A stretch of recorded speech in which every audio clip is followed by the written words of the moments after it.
Shadows of Desire. Chapter 1. The Comfortable Cage. Mark Davis leaned back in his chair, staring at the spreadsheet, the numbers blurring as if the columns themselves mocked him. The suburban street outside glimmered under the gentle light of street lamps, casting long shadows on neatly trimmed lawns. Inside, Julia's hum floated from the kitchen, a comforting melody he had once cherished. Julia. 10 years of love, patience, and understanding.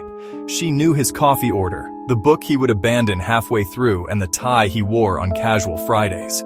She had been his anchor, yet he felt restless, as though a cage of predictability held him prisoner. The office door opened. Vanessa walked in, her heels clicking softly against the polished floor. She carried a stack of reports, her laughter spilling into the room like music. Mark's chest tightened. Her presence was electric, unrestrained, dangerous. He told himself it was curiosity, nothing more, but curiosity can ignite flames. Chapter 2. The Gold Digger. Cassandra Bell sat at the polished mahogany dinner table of her luxurious home, smiling at her husband as he described the day's market gains. Her life was perfect, or so it seemed. Wealth, stability, admiration, everything she had once dreamed of. And yet, boredom gnawed at her like a silent predator. She craved attention, glamour, the thrill of being desired in ways her husband never fulfilled. Then came Ethan. He appeared at a charity gala, dark eyes glinting with mischief, confidence radiating from every movement. Cassandra's heart raced. He made her feel alive. She told herself she deserved more than comfort. Within weeks, she began abandoning the life she had promised herself, chasing a dangerous fantasy. Chapter 3. Forbidden Sparks. The air in the office was thick with rain and electricity. Mark bent to correct a typo on a document, and their hands brushed. The spark was instant. Sorry. It's fine. The first kiss came in a rain-soaked hallway, brief but electric. It was the kind of moment that changes the trajectory of life, a point of no return. Across town, Cassandra surrendered to Ethan's charm. Nights of forbidden excitement blurred into weeks. Both Mark and Cassandra were intoxicated, convinced passion could justify betrayal. Chapter 4. Drift. Julia noticed the small changes first. Mark's eyes drifting to his phone, his excuses for late nights, the faint scent of cologne that wasn't hers. Cassandra's husband noticed similar shifts, the subtle enthusiasm for events that excluded him, the late-night calls she brushed off. Both betrayed spouses carried silent grief. They hid it for the sake of their children, their dignity, their lives. Meanwhile, Mark and Cassandra dove deeper into desire, mistaking intensity for intimacy. Chapter 5. The Allure of Chaos. Mark and Vanessa's nights became a blur. Rooftop bars under the city lights, impromptu road trips with no destination, long drives punctuated by laughter and reckless thrill. Yet Vanessa's attention was erratic, her moods unpredictable. Cassandra's life mirrored him. Ethan's charm was fleeting, his attention conditional. Both began to feel the exhaustion of pursuing fantasy at the expense of stability. You never listen. You're impossible. Cassandra realized Ethan's charm came with selfish conditions. Their illusions of freedom began to crumble. Both thrill chasers faced the first taste of consequence, the heavy weight of regret looming.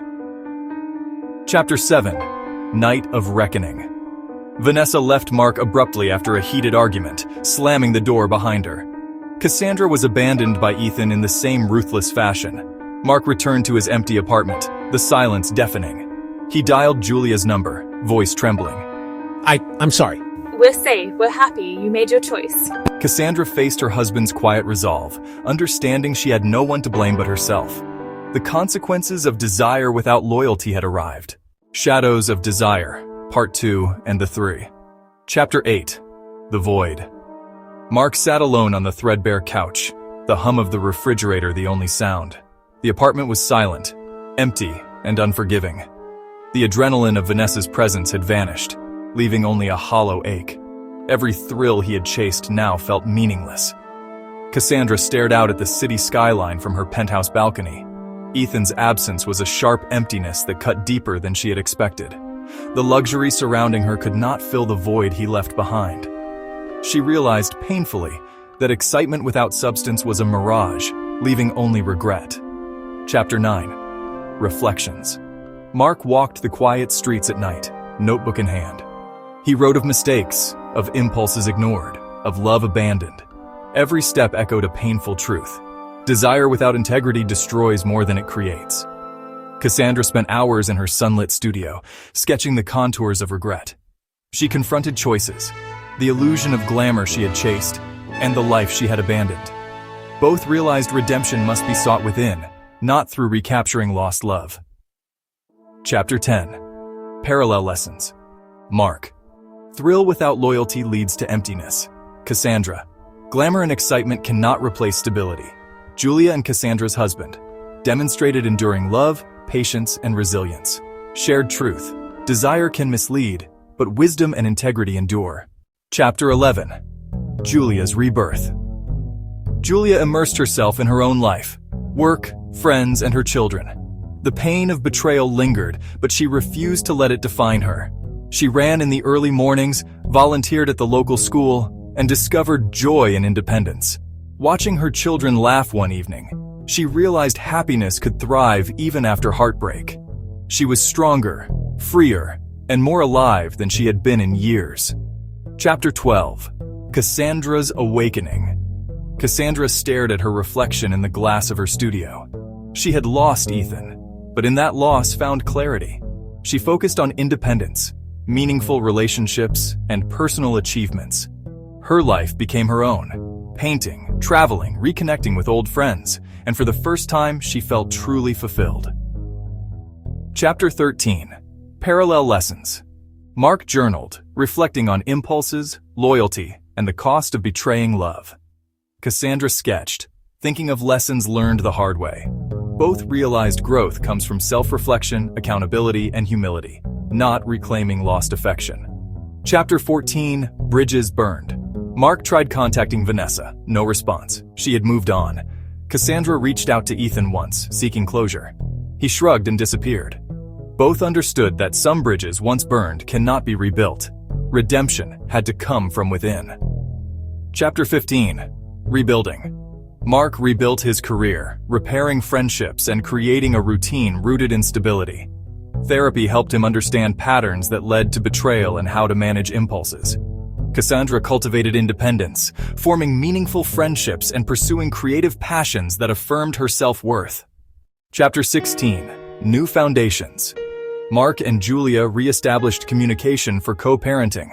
Their conversations were mature, reflective, and rooted in respect. Cassandra embraced self-sufficiency. She traveled, explored hobbies, and built relationships that were genuine, not transactional. Both discovered that fulfillment comes from integrity and personal growth, not fleeting thrills. Chapter 17. Unexpected Encounters. Mark saw Vanessa at a cafe months later. She smiled politely, walked away, and left him with the clarity that desire had passed. Cassandra met Ethan at an art gallery. They exchanged brief civility, nothing more. Both realized that what they had chased was ephemeral. Wisdom, not passion, was their prize. Chapter 18. Wisdom Earned. Mark reflected on patience, loyalty, and the quiet power of steady love. Cassandra understood that excitement fades, but self-respect and integrity endure. Both internalized the consequences of impulsive choices, embracing wisdom as a life anchor. Chapter 19. Moving Forward. Mark rebuilt a balanced life: work, family, personal growth, and co-parenting. Cassandra thrived independently, forming genuine relationships and pursuing passions. Growth, reflection, and self-awareness replaced reckless desire. Chapter 20. Closing Reflections. Mark watched his children playing in the yard, whispering, "I won't waste love again." Cassandra painted at her studio, whispering, "I am enough." Both had walked through fire, tempered by experience. Shadows of desire had taught them the weight of choices and the priceless value of integrity. They had survived temptation, betrayal, and regret, and emerged wiser, stronger, and more self-aware. Life lessons and adult themes. Integrated. Passion is intoxicating but temporary. Loyalty and integrity endure. Betrayal has lasting consequences. Redemption comes from reflection and accountability, not reclaiming lost love. Men and women alike must face the consequences of impulsive desire. Growth, resilience,